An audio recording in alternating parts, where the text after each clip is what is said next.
Okay, so we started with love last time, and what I realized while we were kind of in the weeds of was that there's a few things there are factors that we have to kind of take into account as we do it.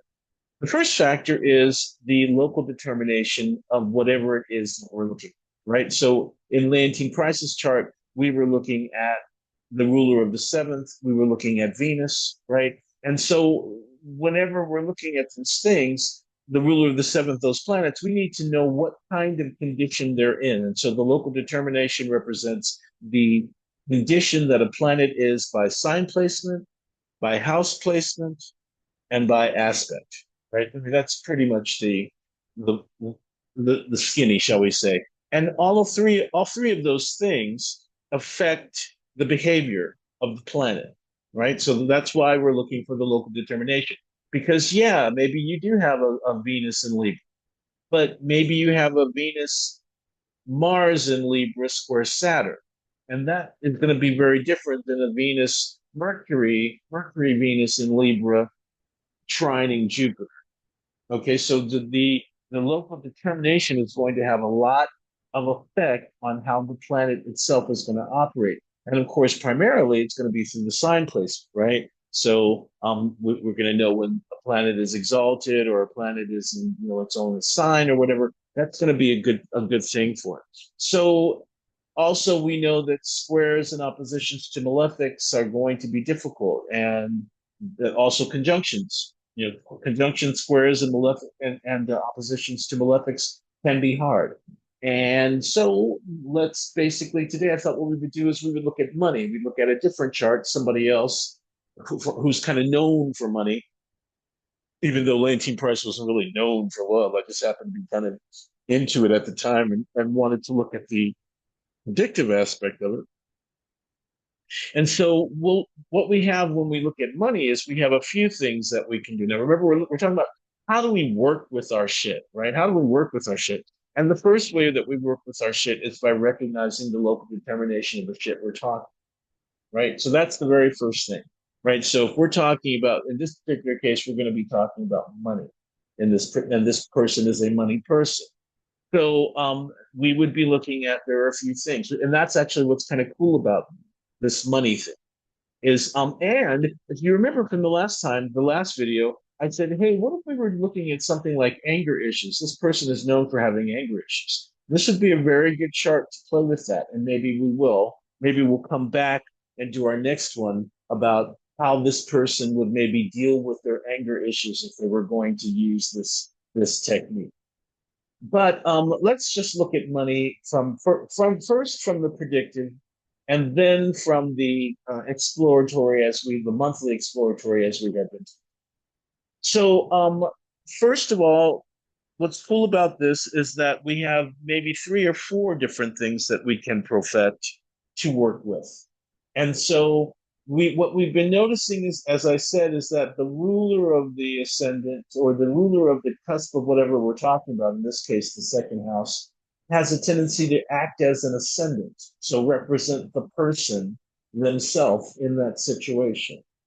Then you've got the significator, in this case, Jupiter, the natural significator, which can kind of, excuse me, be like a purveyor of universal principle. And in a lot of ways, I think that's what we did with her, right?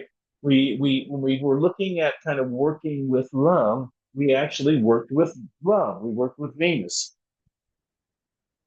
And so well, Jupiter is really known for increase. Really, Jupiter is really known for increase in what now stage, right? So maybe within that or and fertility. So, for instance, if there's a fertility issue, you could be looking at, and we'll come to that. We could be looking at Jupiter and the cusp of the fifth house, and we could be tracking my fertility problem by looking at Jupiter by the month or the ruler of the fifth by the month, right? But also, we've got the ruler of the part of fortune. From Bonatti, we know that when we're looking natally for the significator of substance, he starts here. because the part of fortune has everything in it, including all of the significations around finances and gain and money and income. And then the fourth thing would be, so we have the first is the second house cusp, the second is Jupiter, the third is the part of fortune, and the fourth would be the part of substance, which we're going to find right now. And we find the part of substance by moving the ruler of the to the cusp of the second house. And so here, Mercury is at eight, is in the ninth degree of Cancer, the cusp of the second is in the 29th degree of Virgo. So that's approximately 80 degrees forward that we would be moving, right? 60 to 9 degrees of Cancer, I mean Virgo, and then 60 degrees to 90 degrees, right? To 9 degrees of Virgo, there we go. And then 20 more degrees to 29.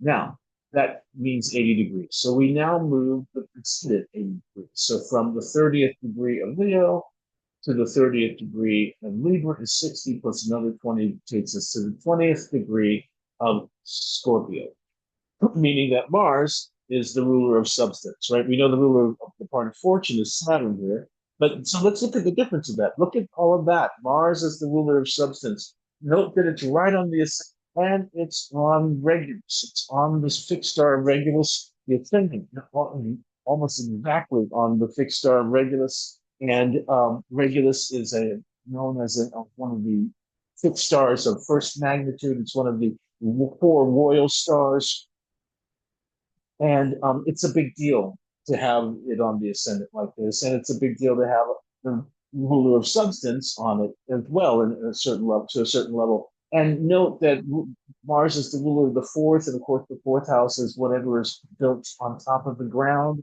And so real estate is the fourth house, homes and real estate, homes, buildings. So that's a way that he's made his money. So there's substance. And ruler of the ninth, and the father gave him, I think, $10 million or something like that at the beginning, and started him off. So the father, that's I'm looking Vedically when I do that ninth house. The fourth house is also father. Fourth house is also father. I'm thinking, ninth house father, but no, so far, sorry, that's Vedic astrology. Fourth house is father in this in our tradition, and sure enough, there it is again. So the father is really pointing to certainly religion, not necessarily travel, although there have been international. He's been involved with the Russian mob, so he's lapdog. So that, and if I do have any people who are pro Trump that are listening to me, you're welcome to get the fuck out. But anyway, but so there is kind of that international ninth house aspect to making money, based using oligarchs to make using ninth house foreign oligarchs maybe to make money. So that all kind of lines up. Oh, but wait, but he's also known for not paying, not being as rich as he says he is, all the bankruptcies and all the humongous losses. So look at the part of fortune. The rule of the part of fortune is in Cancer. Saturn in Cancer. That's the detriment of Saturn. Saturn is at 23 Cancer, and the rule of the 12th house is, the cusp of the 12th is 26 degrees. Saturn is within 5 degrees of the cusp of the 12th. Saturn is in the 12th, right? So Saturn is in detriment in the 12th. Now, he's helped by two things. He's helped because he's basically besieged by Ray, by Jupiter and Venus. But he's still weak. So what we have tended to see with Trump has been, oh, it's over for him. Oh my God, he's back from the ashes. Oh, it's over for Trump. Oh wow, I can't believe he's, he'll never get another blow again. Oh my God, how did that happen? Oh no. God, he's president. Oh, he's dead. He's talking about eating cats and dogs. God, he's president again. Regulus is part of that. Okay, so the fixed star Regulus, in my opinion, is part of that. But then also this what's the word I used? Besieged by benefics Saturn, right? Remember, Saturn, I always call the part of fortune your other ascendant. So Saturn is the other ruler of the ascendant in this chart. And that's why I remember Ronnie was saying it involves everything. It's not just, your money and your substance like the ruler of the part of substances. It's everything, like the moon is everything, because it's the ascendant of the moon. So, with that in mind, looking at this, we've got this kind of mishappening Saturn, who's kind of shored up, who's kind of shored up by these two benefic planets. Even though the Venus is left, you know, has left him, but he's still that's still better than nothing. This fucking asshole. And then look at how the moon is coming to the chart of Mars, right? So substance is an important aspect, and father and real estate and those things, right? Okay. So what we're going to do is we're going to look at the perfections first by we're going to look at the perfections first by for the just for what prediction, right? And so we're going to look at March of 92. We're going to look at and we're going to look at April of 95.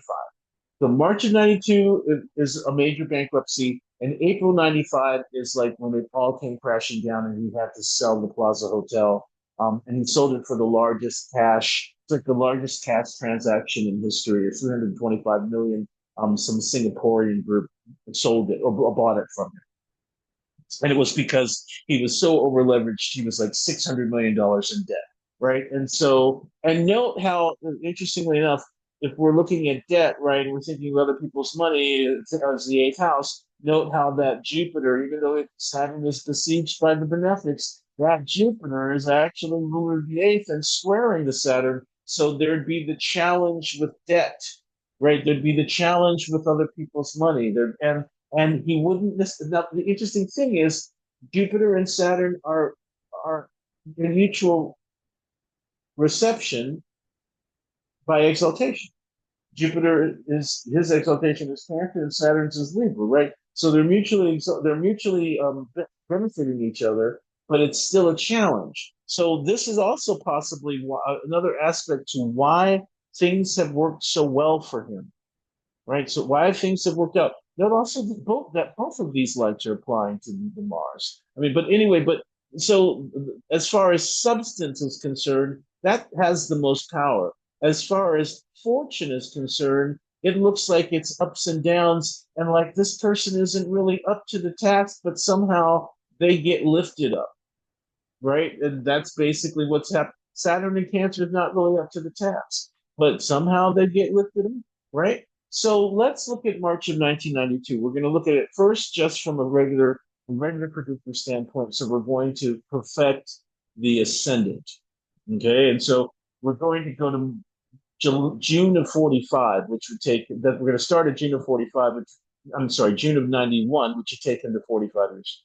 So this would be 48 years old, 47, 46, 45, right? This is June, July, August, September, October, November, January, February, March.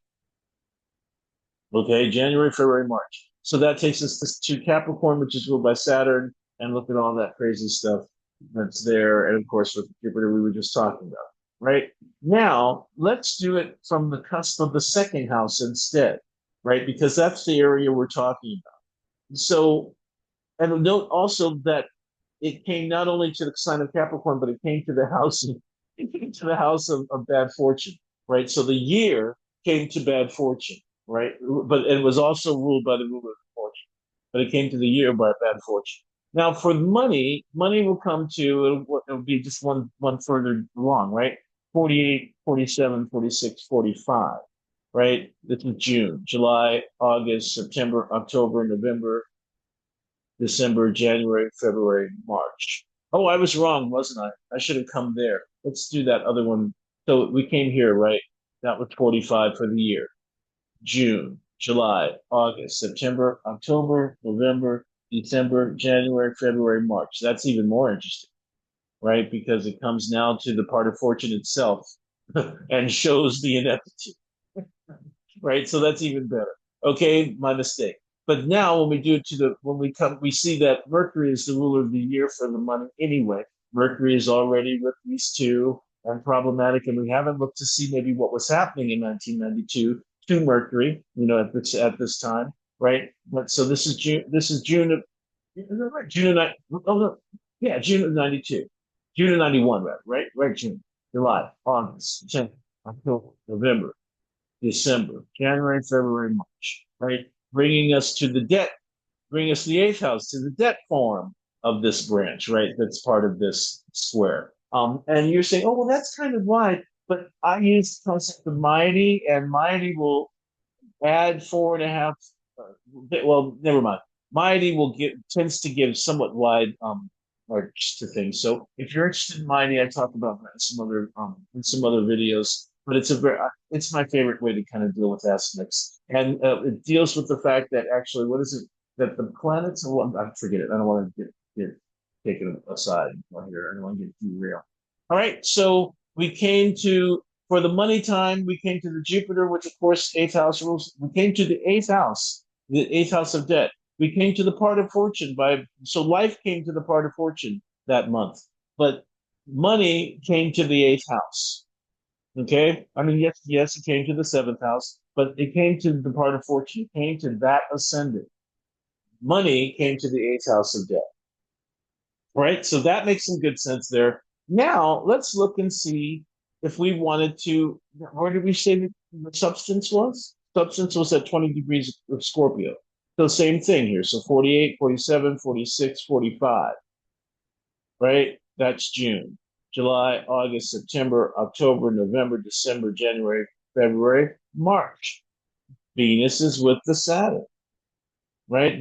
So the Saturn, it looks like this Saturn it can be a culprit. One of the other cool things that we can know from looking at things this way is we can see what the planets really are doing if we look at it this way. If indeed if we are to believe, if we are to take under complete, total consideration that yes, a planetary configuration rules every month of my life, then we know that when it comes in this chart, when the month comes to Capricorn and Aquarius, that more than likely this person's ineptitude, the consequences of this person's ineptitude will show up, but also will show up in escape hatch that helps them out of the situation. And that's what happened with him in 92.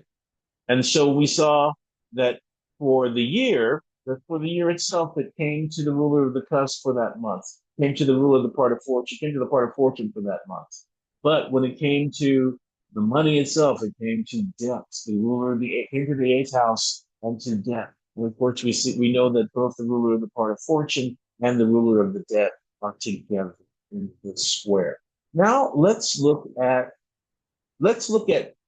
I don't want to do it from Jupiter yet because I think Jupiter is what we might want to.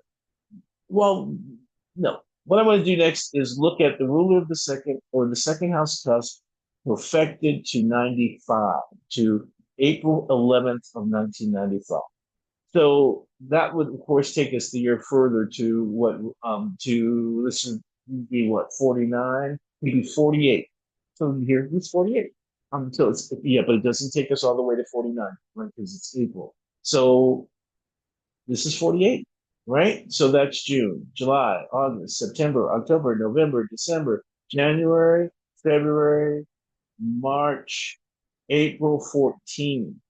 So what I need to go is I need to go back to March, right? Because it happened between March 14 and April 14, right? And that means that Mercury, who's with all this stuff, is the ruler of that. So let's now see if we can find the actual date. So this is, excuse me, this is March 14, 19, 24, 29. That's 31, right? So that's another 2.5. So that's April 2, so April 2, April 4, April 5. Let's say April 5. April 10, April 10, April 11 would bring us kind of here between this Taurus and Venus. It would bring us back to this system. And of course, once again, Mercury's not completely connected to that system, but he is in the same sign, so he's going to be energized by it, right? And so this is what was happening in 95. But of course, what was happening in 1995 as a result? Now, this is very interesting. This is where we came, right? We're kind of in between. So Maybe it's in Taurus, maybe it's in Virgo. But what is actually happening on April 11th of 1995? He's selling a hotel. He's selling. Mercury is buying and selling. He's selling a hotel. So it makes absolute perfect sense that there's a sale. Mercury is Mercado, is the marketplace, right? So there is a sale taking place during that time period. I was expecting this to show us some kind of as a loss of money, but what we see instead is that this is maybe how the Mercury can show its. So now what's actually kind of starting to reveal itself is that when we do look at it, we can see how each of these planets, even though, like I said, what Mercury is close enough to the Saturn and Venus to at least be energized by it, so it should have some of the negative qualities that the other things have, but it also has its own signification. So when we come to the exact date and the time that Mercury is dealing with this, or rather that we're dealing with it, there's a sale. Mercury's signification takes place. So if we were going to look at my money, if I was going to just to be like, okay, if I was going to, so that's looking at kind of what's happening. So, like I said, looking at it from this particular way, we see that planetary configurations can be types of triggers. And they can be types of triggers. Certain time periods can trigger certain events that seem to also reflect how the planets are being constelled. And if we kind of, like I said, commit to this particular technique, we can kind of get an idea of what the fuck is kind of going on in our life and what our issues are to deal with. So now, if I were going to just say, I need to work with my money. I've never had any money, and blah, blah, blah. Would I work with the Jupiter? Would I work with Would I work with the part of fortune? Here's what in any of these situations, if you're looking at a natural significator and they're not in good shape, first of all, that's a message, right? That's a message, right? If you are, this isn't this chart necessarily, but it is kind of because the Venus, if we're talking love, for instance, and marriage, because the Venus is with Saturn. Venus and Saturn are enemies, right? Venus doesn't like to be with Saturn. He makes her cold.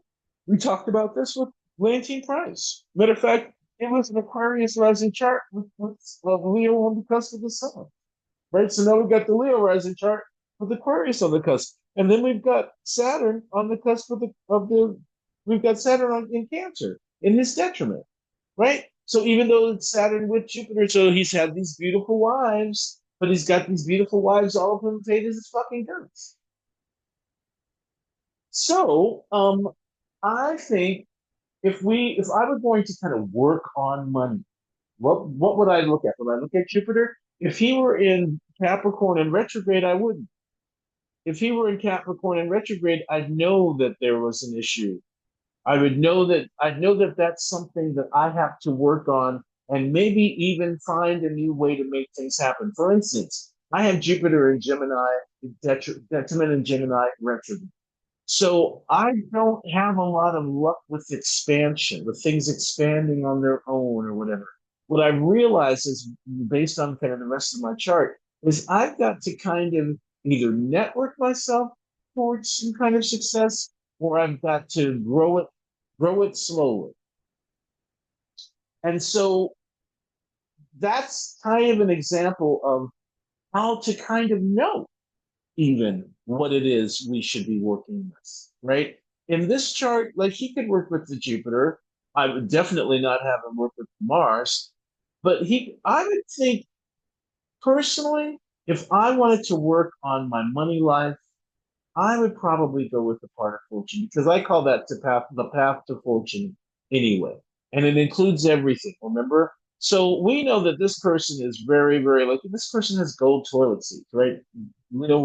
Saturn, Sun rules Leo, Sun rules gold, Mars is already kind of red, money, and well, so Mars is hot bothered. What this person really needs to work on is their anger issues. So let's look at it from No, no, no. This is a money one. I'm not going to get derailed. That's thankfully I've said that already. So let's look at if I was just going to look at this from a money situation and I weren't this piece of shit person, right? So I've got I've got this very lovely thing going on, and let's say it's 1995, and I'm way over leveraged. Okay, and so this is 1995 or 1948 is this is my I'm 19 so we're going to start it in June of 1994, right, when I'm 48 years old, and this is kind of what the year has. So the year has come to the part of fortune already for me, so it's already kind of saying, hey, where are you on your path? What's that you're doing? What's that you're doing? And so it would this be like I said, back to past times and fun process. You have to come back to the local determination version, right? And be like, okay, this is where I come from. And so how do I raise an image, right? Then we come to the that's June. So in July, we come to that eighth house thing and Jupiter. And that's like, hey, maybe it's nothing different like this, right? Then we come here to the ninth house to a period, and that's going to be a period where, right, what I'm going to feel extremely strong. And I would actually say that that's when restraint is probably going to be the most important. Remember, Mars is impulse, Mars is impulses, Mars is impulse. Right, so that means and that's going to be a time when I'm feeling impulsive and spending that particular month, that was June, July, this month of August. So the month of August of 1994, I it's my life, I'm from bunch of people looking like reaction to right. And let's get I think I mentioned already this image of the pale resistance arrogance. So there's this arrogance and inability to receive. There's inability to learn usually this kind of Mars, Leo, it's hard. So there's inability to be receptive, to receive. And so it wouldn't be a problem with taking action, but the action would be rash, could be possibly rash. This person, look, the moon is going right to it, the sun is going right to it. Fast, fast, fast. We want to get sick right away. Blah, blah, blah. So the definitions.